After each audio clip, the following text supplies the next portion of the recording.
നമസ്കാരം. ക്യൂ മലയാള UK ന്യൂസിലേക്ക് സ്വാഗതം. കള്ളപ്പണം വെളുപ്പിക്കൽ നിരീക്ഷിക്കുന്നതിൽ പരാജയപ്പെട്ടതിന് മെട്രോ ബാങ്കിന് 17 മില്യൺ പൗണ്ട് പിഴ ചുമത്തി. 4 വർഷത്തിനിടയിൽ കള്ളപ്പണം വെളുപ്പിക്കൽ നിയന്ത്രണങ്ങൾ പരാജയപ്പെട്ടതിന് UKയുടെ സാമ്പത്തിക നിരീക്ഷണ വിഭാഗമാണ് മെട്രോ ബാങ്കിന് ഏകദേശം 17 മില്യൺ പൗണ്ട് പിഴ ചുമത്തിയത്. 2016-നും 2020-നും ഇടയിൽ ബാങ്കിന്റെ സാമ്പത്തിക കുറ്റകൃത്യ പരിശോധനകൾ കുറവുകൾ കണ്ടെത്തിയതായി ഫിനാൻഷ്യൽ കണ്ടക്ട് അതോറിറ്റി പറഞ്ഞു. വാർത്തകൾ കമ്പനിയുടെ ഓഹരികളെ കാര്യമായി ബാധിച്ചില്ല.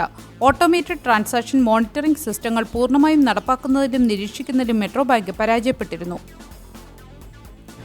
പുകവലി ഉപേക്ഷിക്കാൻ ആഗ്രഹിക്കുന്നവർക്ക് മരുന്നുമായി NHS. പുകവലി ഉപേക്ഷിക്കാൻ ആഗ്രഹിക്കുന്ന 10,000-കണക്കിന് ആളുകൾക്ക് NHS പുതിയ ചികിത്സാരീതി നടപ്പിലാക്കി തുടങ്ങി. ഇതിന്റെ ഭാഗമായി വരേനിക്ലൈൻ എന്ന ഗുളികയാണ് NHS നൽകുന്നത്. നേരത്തെ നൽകിയിരുന്ന ഗുളികകളേക്കാൾ ഗുണമേന്മയേറിയതാണ് പുതിയ മരുന്നെന്ന് ആരോഗ്യ വിദഗ്ധർ പറയുന്നു. ദിവസേന കഴിക്കുന്ന ടാബ്ലറ്റ് ഫലപ്രദവും നിക്കോട്ടിൻ റീപ്ലേസ്മെന്റ് ഗമ്മിനേക്കാൾ നല്ലതുമാണെന്നാണ് ഈ രംഗത്തെ വിദഗ്ധർ അഭിപ്രായപ്പെടുന്നത്. പുകവലിയോടുള്ള ആസക്തിയെ ചെറുക്കുന്ന ഈ മരുന്ന് കുറച്ചു വർഷങ്ങൾക്ക് മുൻപ് ചാമ്പെക്സ് എന്ന ബ്രാൻഡിൽ NHSൽ ലഭ്യമായിരുന്നു. എങ്കിലും ചില പരാതികളെ തുടർന്ന് പിൻവലിക്കുകയായിരുന്നു. എന്നാൽ പുതിയ പതിപ്പായ വരേനിക്ലൈൻ കൂടുതൽ സുരക്ഷിതമാണെന്നാണ് ആരോഗ്യ വിദഗ്ധർ അഭിപ്രായപ്പെടുന്നത്. ഇത് ആളുകൾക്ക് ഫാർമസിയിൽ നിന്നോ സൂപ്പർമാർക്കറ്റുകളിൽ നിന്നോ നേരിട്ട് വാങ്ങാൻ സാധിക്കില്ല. GPയുടെയോ NHS സ്റ്റോപ്പ് സ്മോക്കിംഗ് സർവീസിംഗിൻ്റെയോ ശുപാർശയോടെ മാത്രമേ ഈ മരുന്ന് ലഭ്യമാക്കുകയുള്ളൂ. ഈ മരുന്നിൻ്റെ ഉപയോഗം മൂലം ഓരോ വർഷവും 85,000 ആളുകളെ പുകവലി ഉപേക്ഷിക്കാൻ സഹായിക്കുമെന്നാണ് വിലയിരുത്തപ്പെടുന്നത്. രാജ്യത്തെ 6 ദശലക്ഷം ആളുകൾ പുകവലി ശീലമാക്കിയവരാണ്. കഴിഞ്ഞ വർഷം മാത്രം ഇംഗ്ലണ്ടിൽ പുകവലിയുമായി ബന്ധപ്പെട്ട് 4 ലക്ഷത്തിലധികം പേരാണ് ആശുപത്രിയിൽ പ്രവേശിപ്പിക്കപ്പെട്ടത്. UKയിലെ പലചരക്ക് പണപ്പെരുപ്പം വർദ്ധിച്ചതായി ONS റിപ്പോർട്ട്. സെപ്റ്റംബറിലെ ഗ്രോസറി ഇൻഫ്ലേഷൻ 2% നിന്നാണ് ഇപ്പോഴത്തെ ഈ വർധനവ് ഉണ്ടായിരിക്കുന്നത്. ശമ്പള വർധനവ് മന്ദഗതിയിലാകുമ്പോൾ തൊഴിലില്ലായ്മ വർദ്ധിക്കുന്നു. സെപ്റ്റംബറിൽ 4% അൺഎംപ്ലോയ്മെന്റ് റേറ്റ് ഇപ്പോൾ വർദ്ധിച്ച് 4.3% ആയിട്ടുണ്ടെന്ന് ഓഫീസ് ഫോർ നാഷണൽ സ്റ്റാറ്റിസ്റ്റിക്സ് അറിയിച്ചു. ബോണസ് ഒഴികെയുള്ള വേതന വളർച്ച 2 വർഷത്തെ ഏറ്റവും താഴ്ന്ന നിലയിലാണ് ഇപ്പോൾ ഉള്ളത്. യുക്മ ദേശീയ കലാമേള വേദിയിൽ വെച്ച് 2025 കലണ്ടർ പ്രകാശനം നിർവഹിച്ചു. 15ാമത് യുക്മ ദേശീയ കലാമേള ഉദ്ഘാടന വേദിയിൽ വെച്ച് സോജൻ ജോസഫ് MP കലണ്ടർ പ്രകാശനം ചെയ്തു. പേരുകൾ രജിസ്റ്റർ ചെയ്യുന്നവർക്ക് തികച്ചും സൗജന്യമായി കലണ്ടർ ഭവനങ്ങളിലെത്തിക്കും.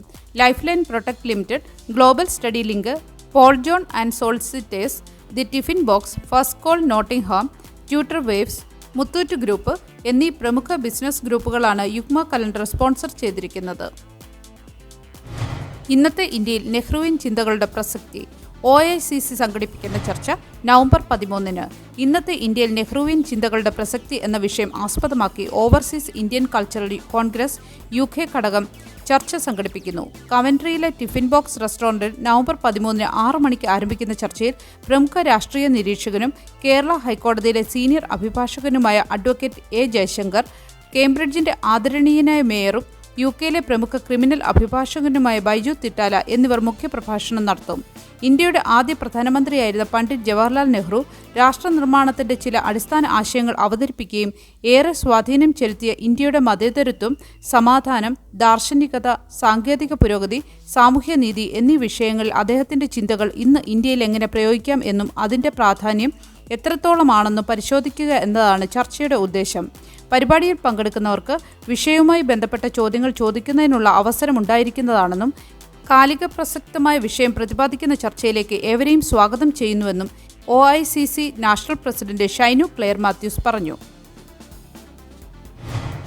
ബാലപീഡനങ്ങൾക്കെതിരെ നടപടിയെടുത്തില്ല. Canterbury archbishop Justin Welby രാജിവെച്ചു. ബാലപീഡനങ്ങൾക്കെതിരെ നടപടിയെടുത്തില്ലെന്ന ആരോപണങ്ങൾക്ക് പിന്നാലെ ആംഗ്ലിക്കൻ സഭാ തലവൻ Canterbury archbishop Justin Welby രാജിവെച്ചു. 1970കളുടെ അവസാനവും 80കളുടെ തുടക്കത്തിലും ക്രിസ്മസ് അവധിക്കാല ക്യാമ്പിൽ പങ്കെടുത്തിരുന്ന ആൺകുട്ടികളെ പ്രമുഖ അഭിഭാഷകനും ചാരിറ്റി ട്രസ്റ്റായ ഐവേണിന്റെ മുൻ ചെയർമാനുമായ ജോൺ സ്മിത്ത് ലൈംഗികമായി പീഡിപ്പിക്കുകയും മർദ്ദിക്കുകയും ചെയ്ത വിഷയം കൈകാര്യം ചെയ്തതിൽ സഭയ്ക്ക് വീഴ്ചയുണ്ട് എന്ന് ആർച്ച് ബിഷപ്പിനെതിരെ വിമർശനം ഉയർന്നിരുന്നു. ഈ ക്യാമ്പിന് നേതൃത്വം നൽകിയത് ആർച്ച് ബിഷപ്പായിരുന്നു. പീഡനത്തെക്കുറിച്ചുള്ള വിവരങ്ങൾ അറിഞ്ഞിട്ടും സ്മിത്തിന് വിദേശത്ത് പോകാൻ സഭ അനുമതി നൽകിയെന്നും തുടർന്ന് സിംബാബ്വേയിലും ദക്ഷിണാഫ്രിക്കയിലും പോയ സ്മിത്ത് അവിടെയും ബാലപീഡനം തുടർന്നുവെന്നും ചൂണ്ടിക്കാട്ടുന്ന റിപ്പോർട്ട് കഴിഞ്ഞയാഴ്ച പുറത്തു വന്നിരുന്നു. 2013 ഇക്കാര്യം അറിഞ്ഞിട്ടും ആർച്ച് ബിഷപ്പ് ഔദ്യോഗികമായി അധികൃതരെ അറിയിച്ചില്ലെന്ന് റിപ്പോർട്ടിൽ പറയുന്നു. അതേസമയം പീഡനത്തെക്കുറിച്ച് അറിവില്ലായിരുന്നുവെന്നാണ് ആർച്ച് ബിഷപ്പ് വിശദീകരിച്ചത്.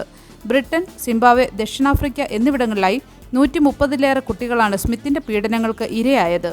ഇയാൾ കഴിഞ്ഞ വർഷം മരിച്ചു. റിപ്പോർട്ട് വന്നതിനു പിന്നാലെ ആംഗ്ലിക്കൻ സഭയ്ക്കുള്ളിൽ വിൽബി രാജിവെക്കണമെന്ന അഭിപ്രായം ഉയർന്നു. രാജി ആവശ്യപ്പെട്ട് സഭ സിനഡ് അംഗങ്ങൾ നിവേദനം നൽകുകയും ചെയ്തു. ഇതിനു പിന്നാലെയാണ് രാജി. ഒരു നല്ല ദിവസം ആശംസിച്ചുകൊണ്ട് ഈ വാർത്താ ബുള്ളറ്റിൻ പൂർണ്ണമാകുന്നു. ചാനൽ ലൈക്കും സബ്സ്ക്രൈബും ചെയ്ത് പ്രോത്സാഹിപ്പിക്കണം.